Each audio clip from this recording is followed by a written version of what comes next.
here's something different. Welcome to another Archie Sonic Review and an episode of Forgotten Media, where I review and talk about some Archie Sonic comics you may or may not have heard of. I'm basically going to be talking about two forgotten Archie Sonic comics that not many people know about. I could talk about cancelled story ideas for the Sonic comics, but I'll save that for another episode of Forgotten Media. So let's start off with a short one called Archie and Friends, a Halloween Tale, that was released around 1998.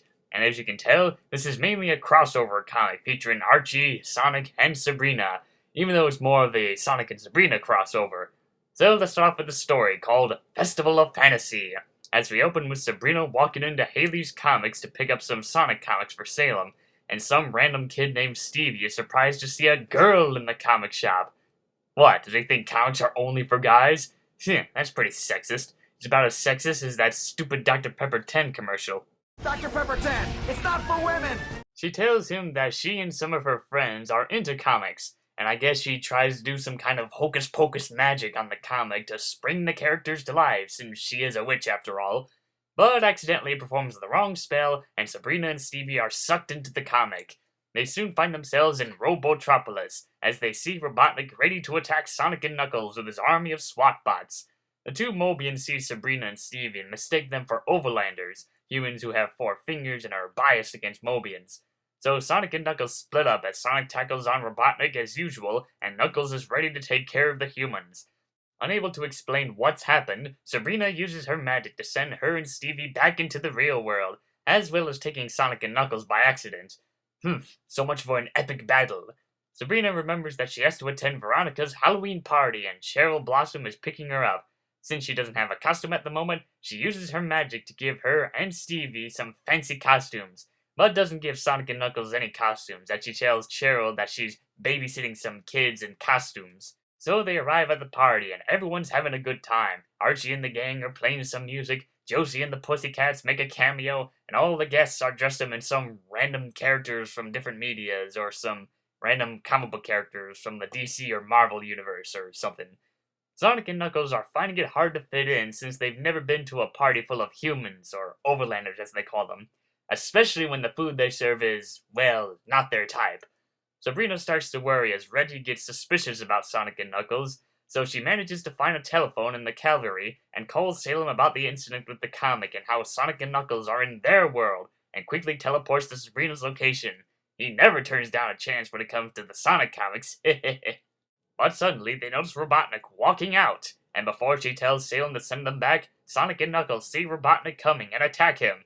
But it turns out it was just Jughead dressed up as Robotnik, and before things get even more awkward, Sabrina tells Salem to use some magic and send Sonic and Knuckles back to Mobius. And through a quick ending, Salem tells the readers that Sabrina made everyone forget about the Mobians at the party, all except for Stevie, because he's special. Either that or the fact that we're never going to see him again. And that he looks forward to see what else Ken Penders, Dan DiCarlo, and Spaz are coming up with. Well, I'll tell you one thing about Penders, Salem. You're going to be disappointed with the stuff he has planned. Very disappointed. And even though he doesn't work for the comics anymore, he's still gotta find ways to cut some holes into the series. So that was a Halloween Tale. It's very short since it happens to be one of those mini-comics and only contains 12 pages. I will say it is pretty weak.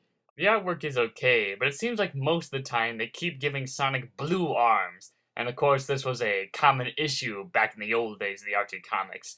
But for the rest of the story, it's just pretty bleh. The character Stevie was completely pointless and was more like some random kid along for the ride. Yeah, it's almost as bad as Sonic Live. The front cover looks like it's gonna be a spooktacular Halloween setting with creepy things, ghosts, demons, and all that jazz. But it turns out it's just some random Halloween party in the middle of the frickin' day. The cover lied to me! They could have done more with the story, like actually having Robotnik come to Sabrina's world and try to enslave it. And to think there would be another Sonic and Sabrina crossover in the future in one of the Sonic Super Specials, even though it's not canon to the Sonic or Sabrina comics, I think. There was another issue where it had Sonic and Sabrina in it, which was Night at the Haunted Comic Shop, but it was just an Archie and Sabrina crossover. Sonic and Knuckles only make a cameo in that story. But overall, the issue is pretty lousy, and it's not canon to any of the comic series made by Archie, and also, blame it on Ken Penders. It's no wonder why nobody remembers this issue, especially when it's really hard to find nowadays. Now let's move on to the next one, a lost story that wouldn't see the light of day until years later. Everything old is newt again.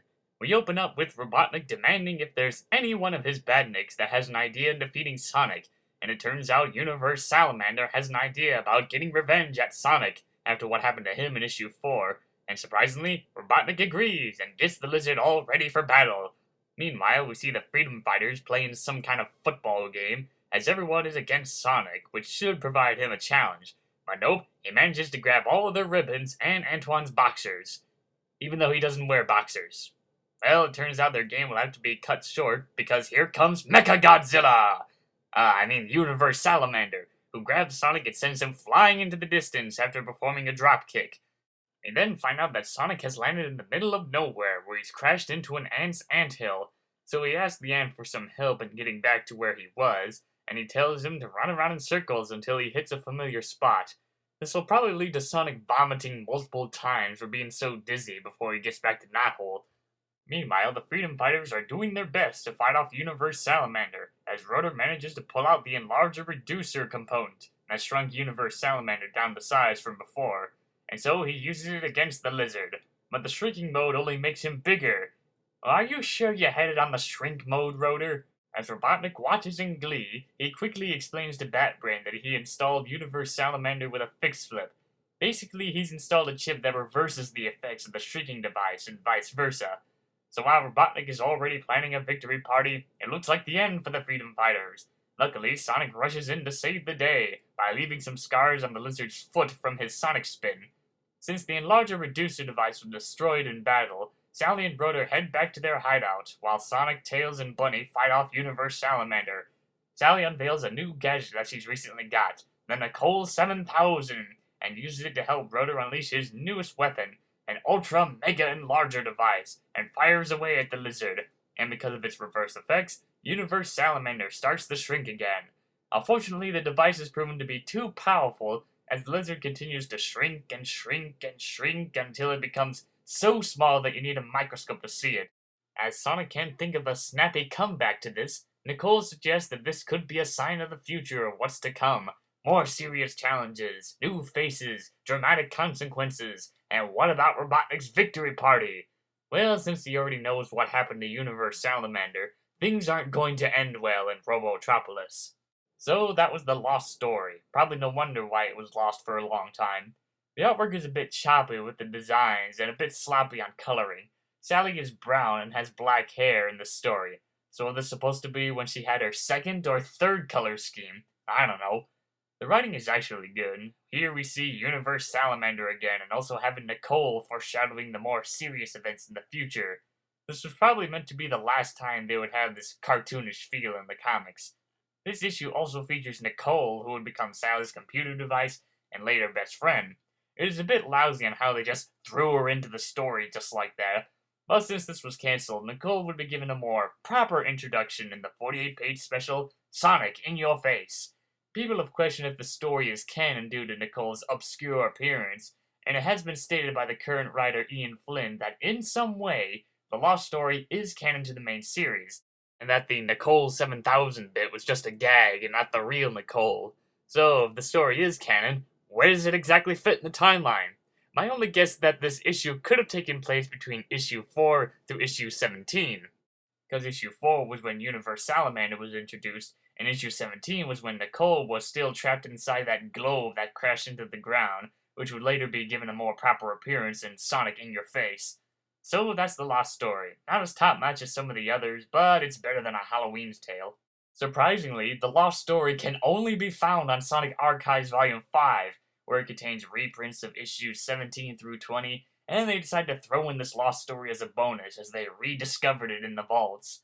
So, since it's only in graphic novel format and they decided to finish it up with some of the old members, it's probably the reason why the artwork and coloring is a bit droopy in this story. Well, that wraps up this Archie Sonic Review and Forgotten Media episode. So this is Melting Man 234 signing out.